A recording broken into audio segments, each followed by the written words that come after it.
une lecture de ces trois sources très rapidement. Vous avez un document, donc il vous est loisible de le consulter, et ce document, nous le sommes procurés à la Bibliothèque du Congrès aux États-Unis. Hein? Donc il est référencé, vous voyez bien la référence en bas, et il date, ce document, du 11 septembre donc 1921. C'est un rapport qui a été fait en Kikongo, puis en flamand, puis en anglais, par des gens infiltrés dans la société secrète de Simon Kibangu, qu'on appelle Kintwaz. Et ces gens qui avaient été infiltrés, je ne voudrais pas donner leur nom, c'est l'histoire, les Makutu, les Mpiodi, les Mukendi et autres. Ils ont donc donné un rapport à Léon Morel, qui était un des policiers, en guillemets, belges. Et dans le rapport, je l'ai produit ce document pour la première fois, parce que je voulais tordre le cou à des documents qui circulent partout, y compris sur Internet, et qui accréditent l'idée selon laquelle Simon Kibangu aurait été condamné pour avoir défendu le christianisme. Donc il faut bien qu'on se comprenne, parce que là, nous avons affaire à une source qui est explicite. C'est-à-dire que là, nous avons... Alors, rapidement, je prends trois passages de ce document qui me paraissent très importants. D'abord, Simon Kibangu dit qu'il a reçu une vision. Il a eu une vision. Et que cette vision l'a mis en présence de certains êtres qui ne veulent pas du bien au peuple Congo. Et il les appelle donc des esprits des ténèbres. Et il dit que même parmi les gens qui sont dans le Kintwaz, c'est-à-dire dans le sanctuaire des initiés, il en est qui sont avec ces esprits des ténèbres. Parce qu'on leur fait miroiter une ascension sociale ou que sais-je. Mais il dit que lui, ce qui lui a permis de voir clair, c'est le grand esprit puissant, Nzambi Ambu.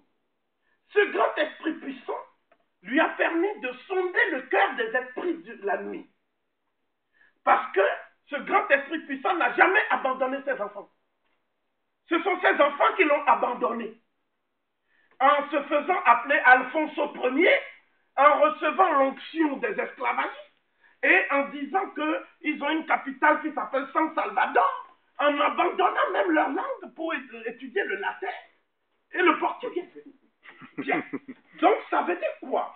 Ça veut dire que il s'adresse non pas aux gens qui sont dans la RDC actuelle, mais aux nations, toutes les nations de Congo-Katiopa, Kula, Mikangu, Nia Congo-Katiopa, et leurs descendants dispersés sur la terre. Bien. Donc, quel est le point central qu'on a du mal à décoder jusqu'à présent? Il dit voilà, le message en substance est le suivant. Les temps nouveaux s'annoncent où l'homme noir deviendra blanc et l'homme blanc deviendra noir.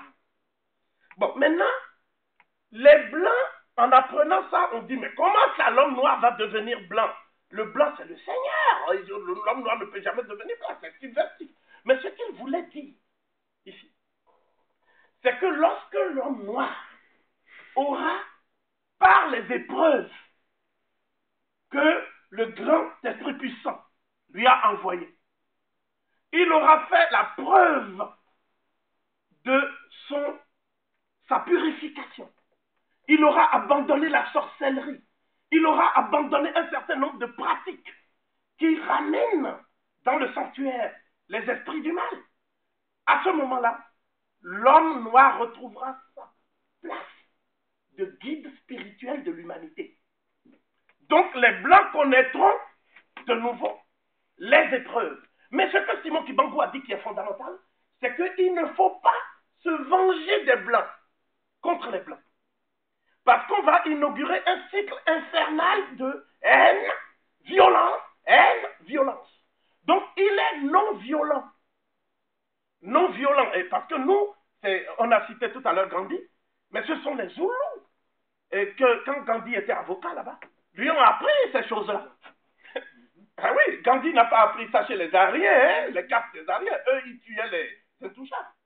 Ah oui. Bon, donc ça veut dire quoi? Ça veut dire que la non-violence dont on parle, ce n'est pas une attitude de passivité. C'est une attitude d'autodéfense, mais basée sur la morale et les valeurs. Donc il ne faut pas infliger à l'autre, même si c'est un blanc, ce que toi, tu ne veux pas qu'on t'inflige. C'est cette pensée qui s'est révélée subversive pour les missionnaires et tous ces gens-là, qui voulaient que les Noirs adoptent une attitude de haine, déjà entre eux, puis de transfert d'agressivité vis-à-vis du blanc lui-même, le Mundele. Donc ça, c'est ce côté-là qu'on a mis en avant pour le condamner. Mais, pour aller vite, je termine en disant que ce n'est pas lui, Simon Kibangu, qui s'est mis en avant. Parce que tout le monde dit le prophète Simon Kibangu, etc. Que Simon Kibangu avait des ambitions pour lui-même, etc. Non. Simon Kibangu voulait mettre ses ambitions au service de son peuple, et non le peuple au service de ses ambitions. C'est ce détachement que vous voyez même à travers la manière dont il s'habille, la simplicité, la vie d'un saint. Et donc, ce que je veux dire ici, et c'est ça le plus important, Simon Kibangu annonce que quelqu'un viendra, l'envoyé du grand esprit puissant, et combattra les forces de l'iniquité qu'il avait cru à jamais mort. Il va incarner les valeurs spirituelles authentiques du peuple bantou du Congo-Katiopa. Et il va libérer l'homme noir de l'humiliation et de la servitude. Et en faisant cela, il va libérer même l'homme blanc de son complexe de supériorité. Donc il va apporter à l'humanité ce qu'on appelle maintenant l'alliance de la communication Nsingawambila, hein, et toutes les formes de concorde que le christianisme a éloignées de la communauté des hommes. Donc voilà le point focal de la doctrine. Maintenant, je parlerai de l'actualisation et de l'appréciation de la naissance de Labako. Je voudrais aller très vite. Je n'entrerai pas dans une polémique entre les gens qui pensent que Labako est né comme un mouvement ethnique ou régional. Et je dirais simplement que, historiquement, Labako était un mouvement pour tout le peuple Congo et le peuple noir. Je sais qu'il y a des divergences, j'ai lu beaucoup de choses, je crois que Mwanda lui-même m'a montré, où Lumumba est pris à partie et critiqué vite là. Je fais partie de ceux qui pensent que les voies et les stratégies utilisées par Patrice Emery Lumumba d'un côté et Kasavubu de l'autre sont des voies différentes au niveau de la méthode et de la stratégie. Mais je crois que sur le fond, l'objectif visé de part et d'autre, c'était quand même l'indépendance du Congo. Et il y a eu des sacrifices, des gens ont été tués pour ça. Hein, on parle souvent de l'outrance verbale de Lumumba, mais on parle très peu de son sacrifice finalement. Parce que le don absolu de soi, par soi et pour toute l'humanité, ce n'est pas donné à tout le monde. Il y a des gens qui ont composé avec les Belges, jusqu'au bout. Et certains passent aujourd'hui pour être des directeurs de conscience de la vie politique à RDC. Et ils détournent même la mémoire de Kibangu pour dire, finalement, Simon Kibangu, c'était quoi?